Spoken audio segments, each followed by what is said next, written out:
Okay, you go Galakrond first, so they don't know you have lethal. Okay, we got the PO though, and we have a 1-1. So we do win. Mad Summoner is a cool card. Then we go PO, and then we go face, and then we go face again. GG. We beat a cross mage. Hey, what is up guys, Control here, and today I'm bringing you guys a video on Galakrond Zoolock.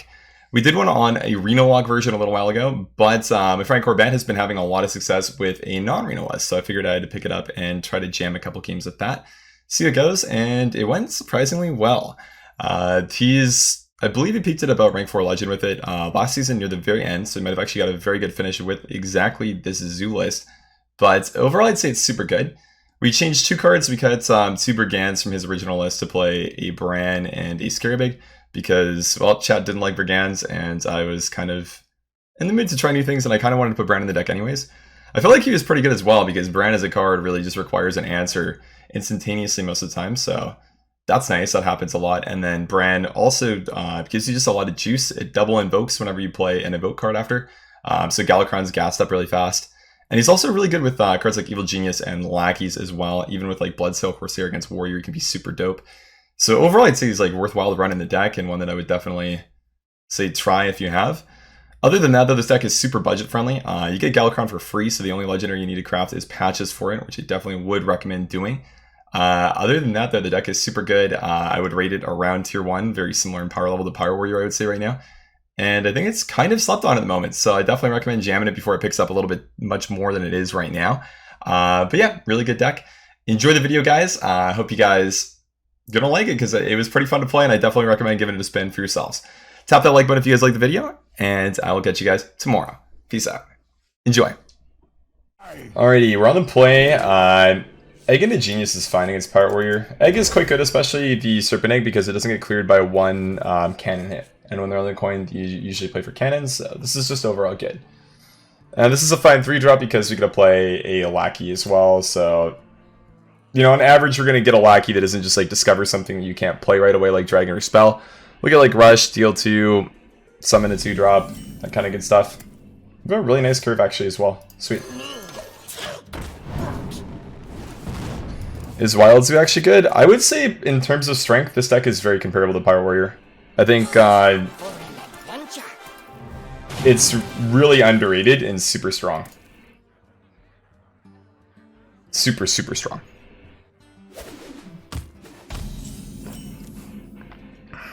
It's a Pirate Warrior. That's surprising. Let's just go face.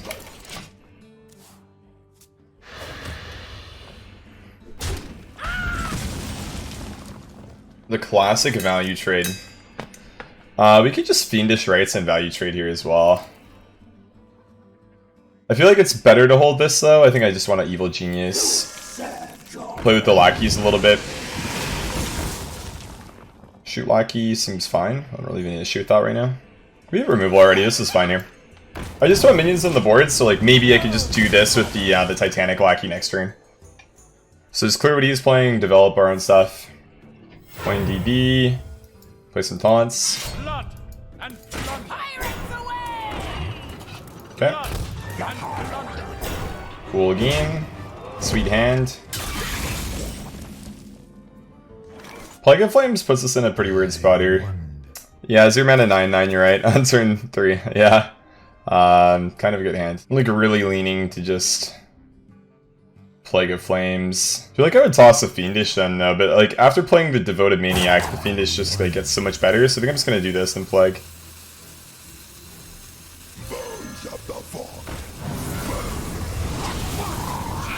Trade for fun. It's a super low value Plague of Flames, but if he doesn't have like a deckhand or anything, it denies the upgrade, and he might just swing. If he's good though, holding the weapon is what he's going to do in basically every case. Okay, never mind, he just has the upgrade anyways. Okay. Let's probably go next now. Kind of a tough one to come back from. Unless we draw Corsair, we are good at the video game. Nice. So let's remove his weapon. For sure. Always going to do that. Get the patch dog out. I think we're just playing this and not using the rush. Fiendish Rites should be really good next turn. Also, that's like the entire reason that you play Pirates in this deck is this matchup and Rogue as well. Aggro Rogue is also a pretty popular deck that I think is a lot stronger than people think it is as well. It's kind of funny. I think that a lot of players who aren't really that good at aggro decks but play even and odd decks a lot because they're just basically easier versions of aggro decks will just say that like stuff like this Zoolock deck and you know, just straight up like aggro Rogue right now are bad when they're actually really good archetypes with a lot of the tools this expansion has given them. That's really nice that that's active. Super juiced. But do we want to do it? I don't think we really do. To trade twice into that. I'm not going to PO. Leaving cards alive seems kind of bad. Fiendish Rites here is definitely the nuts. It's just whether or not I want to tap or not. I think the answer is yes. Grim Rally as well, that's really good. Could Grim Rally, suck one up, trade with 3 minions left. It's not actually insane. I could hold Grim Rally for next turn actually. We would ignore that, make a 2-3 and the 2-3s don't trade. I wonder. I'm almost out of time.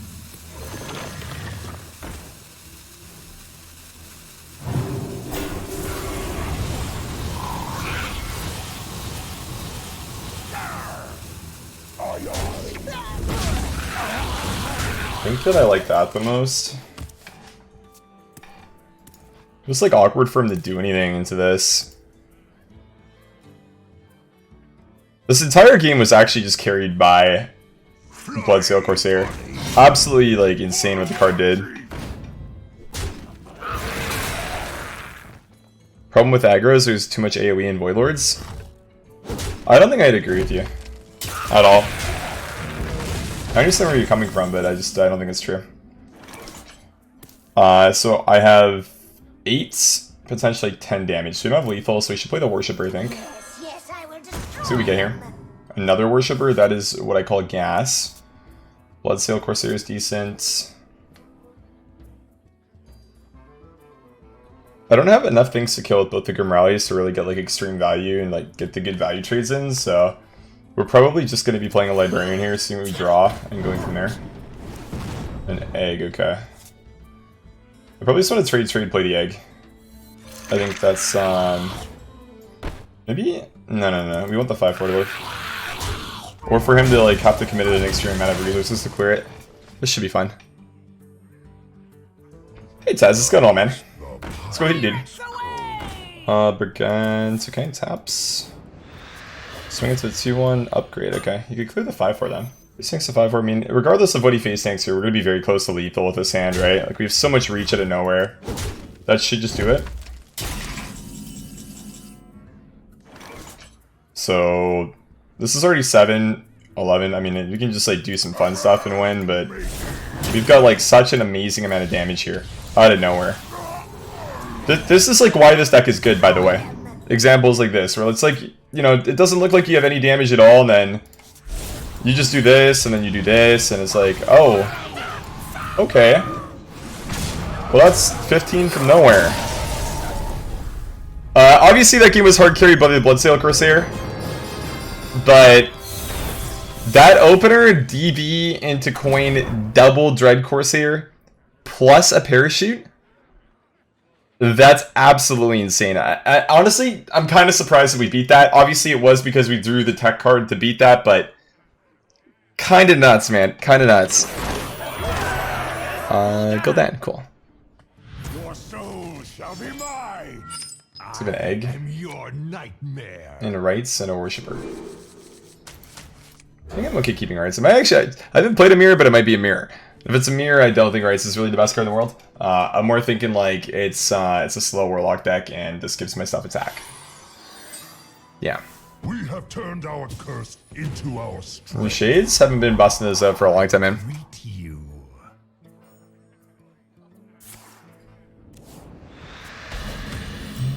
Double Rites, okay.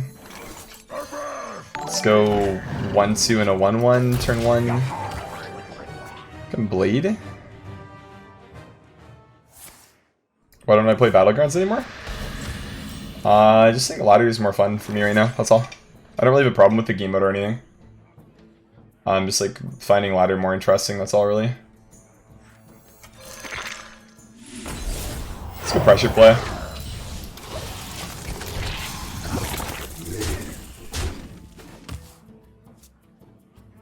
I just have like face hands, so we're just gonna play for it. I just think the rate at like which they're changing things in that game isn't really up to par for what an auto battler needs to be. I enjoy the game, but I'll probably play it again eventually, but right now it's just like, it's too much of the same thing for me. And I would rather just play ladder, which actually feels pretty fresh with all the new decks.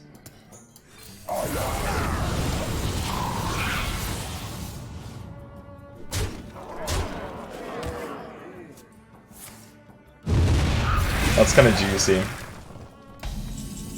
I'm not gonna lie.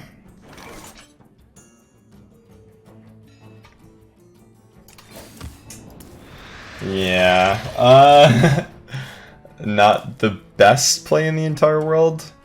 I'm hoping he just plays one big taunt so we can just play again and play the Maniac after, but okay, not bad. Librarian as well.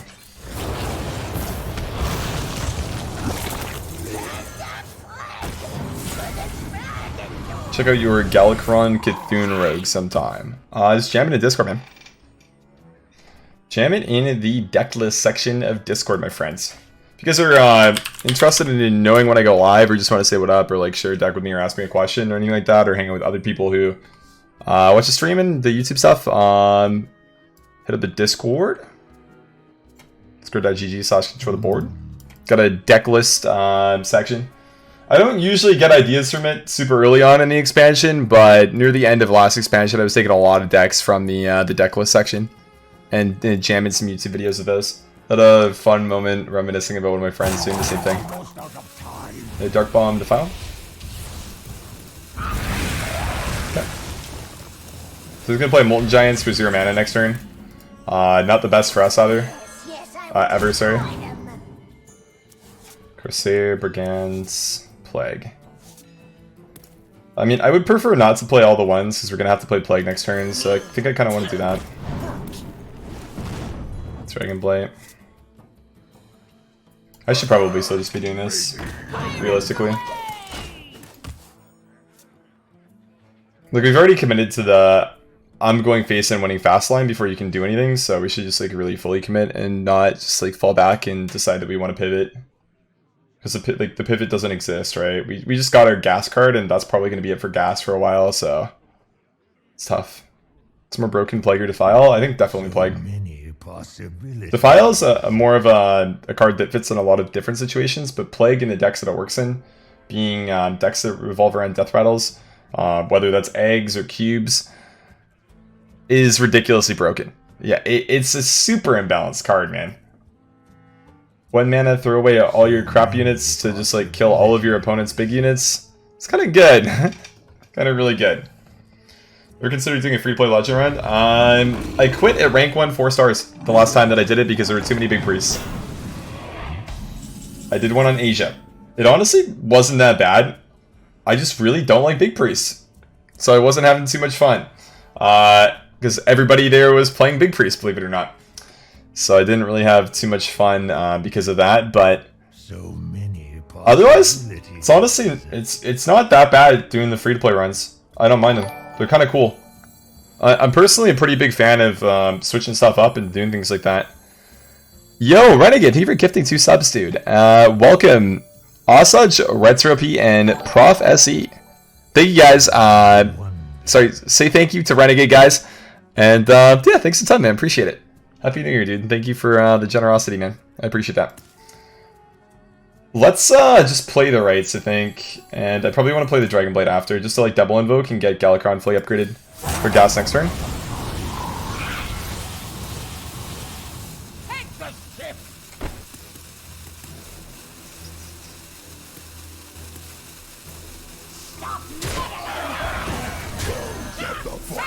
I think this plays better. Because you have a lot more stuff, whereas like with the like 6/4 you can just like trade his giant in and he's fine. I guess with this play though, you just like defiles and then It would be second Defile though. Maybe, I don't know. I felt like I was gonna go with the other line where I traded the small guys off and keep the 6/4 around, but last second I was like, eh. And then taunt. This is lethal. Watch this. Galakrond, you get all of the cool Galakrond cards, but you don't care in the end. That was Galakrond lethal, baby. Let's go. That's so sweet. GG's, man. Man, Arcanite Reaper and 4 Demons for 7 is dope, dude. That is awesome. Good stuff. Okay, so Mage, let's actually try keeping Brann. We put him in the deck, so let's see how he does. Vargoth is pure cancer? I agree with that. Yeah, Vargoth should be deleted from the game. There's nothing fun about Vargoth. Mage is taking 3 turns against me after playing 50 randomly generated cards that I couldn't play around all game. Actually makes me never want to queue up for Hearthstone again. You're right. Oh hey, like the 5th Quest Mage in like the past 6 games. Speaking of fun in the video game. This is a very fun matchup. I enjoyed it a lot. Did I try this deck Reno style? I did, yes, I did. It wasn't bad. It was quite a bit different now, but I wouldn't say that it was bad at all. Just different. This version is faster and upgrades Galakrond fully more consistently. It also utilizes the Galakrond invoke effect a lot better than the Reno version does because, I mean, you're quite limited based on what you can invoke with the Reno version. So I would say if you're going to pick one to play, I would recommend probably playing the non-Reno one because not only do you have to craft a lot less cards, you also can generally do quite a bit more. Double invoke, that's nice. We gotta play shield next turn, then we're like already fully juiced up for Galakrond, so whenever we draw that, it's insane. Hope Resurrect Priest dies. Well, I mean, it's already kind of dead. You don't see too many people playing Big Priest right now. I definitely agree with you though, Resurrect Priest is not the most fun archetype to play against. And I think my enjoyment with this video game has gone up significantly since that deck has gone away. Don't hit Brann, don't hit Brann, don't hit Brann. Oh. Well, I'm gonna say that probably wasn't that good for him. I'm not sure though. But I'm gonna guess double hitting the Nerubian, maybe like a Nova here. Volcanic, okay. Volcanic's fine. So I guess double hitting the Nerubian was pretty good then. Oh! Ah, but a Brann's dead, so it's not gonna be fully upgraded on curve. I mean, you're still gonna play this. Let's go face. So we probably like actually tap next turn for any of our invoke cards and then try to do that.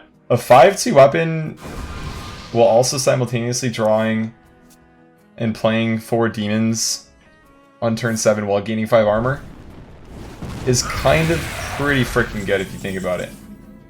Okay, that's... Okay, let's play cards that play around AoE cards and go face. I should have put one of the eggs next to the 4/2 because of Meteor. This is one of the things that you have to think about when you play against Quest Mage is you have to play around literally every single mage spell in the game because the deck is complete horseshit and they just draw every single main card, mage card in the game because, well, discover and add a random card to my hand is a very fun mechanic that is, you know, super easy to play around. Because our invoke card 1 turn late. Unlucky one.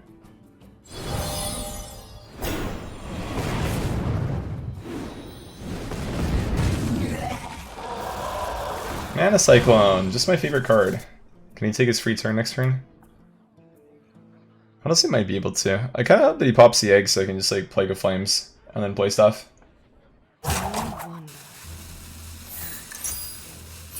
Okay, that's pretty good. Can pop our little egg.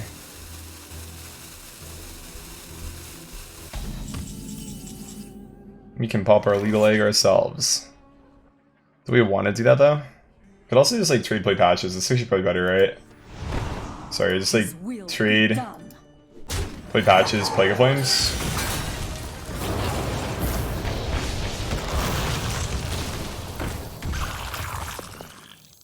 Serve your purpose.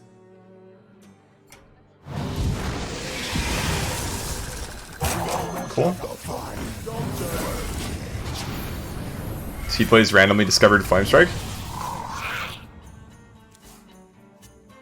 I am ready for the randomly discovered Flame Strike to come down. Flame Waker. Honestly, I kind of dig it. Oh.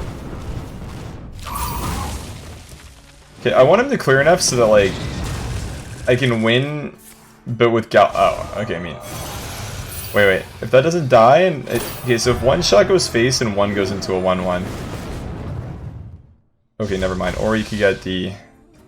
Wait. No, we still win, right? Yes. According to my mathematics, if he does not play a 0-mana spell here, we win. Okay, you go Galakrond first, so they don't know you have lethal. Okay, we got the PO though, and we have a 1-1. So we do win. Mad Summoner is a cool card.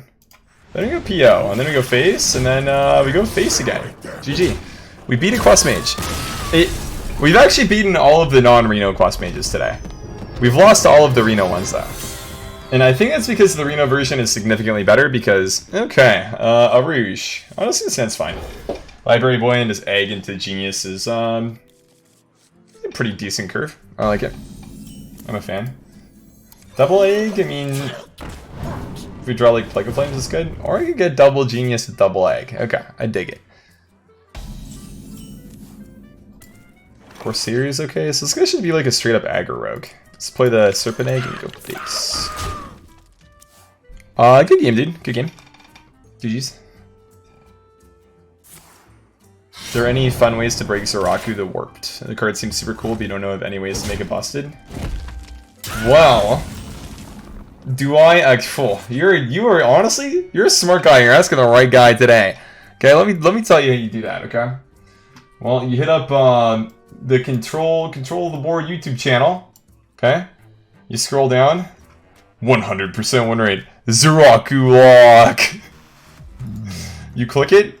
You watch the video. You hit the like button. You comment. Control. I won every game that I drew Zoraku as well. Boom. That is what you do, my friend. Every time. I think we should hold this in case he plays Nerubian Blade. Yes. That is my analysis. Doomsayer. Sometimes it was Doomsayer. Why am I such a handsome gentleman? Thank you. That's really kind of you to say. I appreciate that. I got it from my mama. I got it from my mama.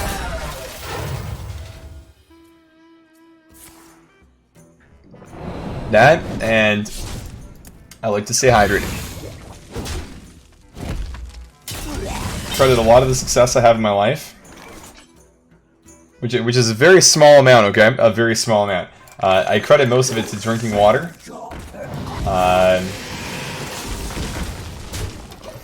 What else do I credit it to? Busting like at least 5 nuts a week. And Ben Brode. Yeah, and Ben Brode. Thank you, Ben Brode. Not all of those things were like each other, but you know, they're all connected somehow. Let's play the Bloodsail Corsair and then the Dragonblight. This guy is going to be Malden right now. I'll tell you why, because he was about to play like a 1-drop in Necrim Apothecary and get like a 7/7 for free. But now he's kind of dead. So, yeah, it was actually really nice that we held on to the Corsair just because, you know, I mean, we kind of know what he's playing if he's not playing Odd or Even Rogue or anything like that. He's just playing Standard Rogue. He's just passing. He's looking to do the Necrim Apothecary high roll stuff, so it's good that we held that, and I definitely recommend doing that if you're playing against a Rogue and they're not Odd, and, you know, you can. Sometimes you do just have to play the Corsair, right? It's not like it's like, oh, okay, you can always just hold on to it, but in our case, we had the eggs and the geniuses, so we could go for that line instead of just having to jam the 1/2 and get patches out of the deck.